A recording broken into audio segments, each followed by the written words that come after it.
Hi, it's good to see you today. Welcome to 3-Minute Manna. It's Thursdays. It's Thursday. On Thursdays, we look at the rest of the New Testament beyond the Gospels, so anywhere from Acts to Revelation.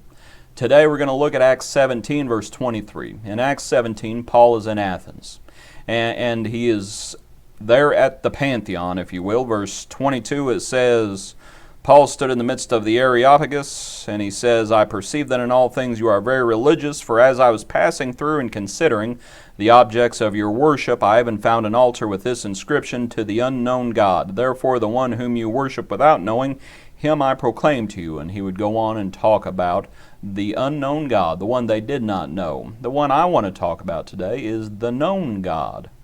The one that we know is our Creator. The one that we know sent His only begotten Son.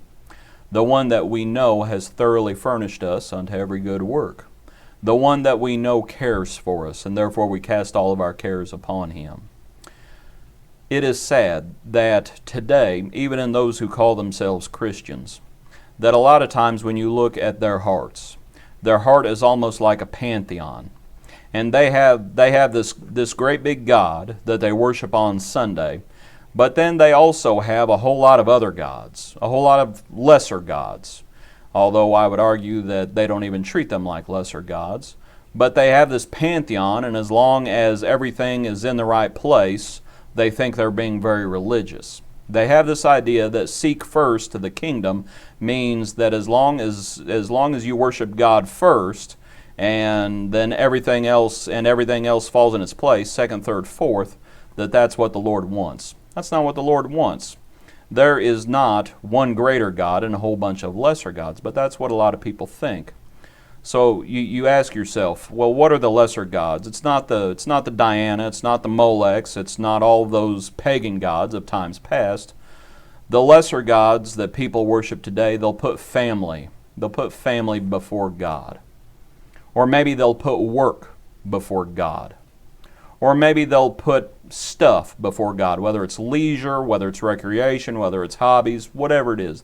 They'll put stuff before the Lord. Right? You can tell a lot about people about what they think about. What do they think about throughout the week? We need to understand there's one God. Okay, there is one God. This is not a pantheon of one God and a whole bunch of littler gods. There's one God. And every decision that we make goes through Him. So that means any decision that I make about my family, it goes through God. Any decision that I make about work, it goes through God. Any decision in my life, regardless of what it is, it comes through the Father, it comes through His Son. Otherwise, all things are not being done in the name of the Lord. Our heart is not a pantheon where God occupies a Sunday morning position and everything else has to fall in line. No, God is the only position, and everything comes through Him. We need to understand that. Our heart is not a pantheon. One God. And we need to make sure that everything is coming to Him for His glory. And we need to understand that. I hope you enjoyed this study today. Hope you have a good day. God bless you. Be a blessing to someone else today. Make sure you're doing everything in the name of the Lord. Thank you for studying with us.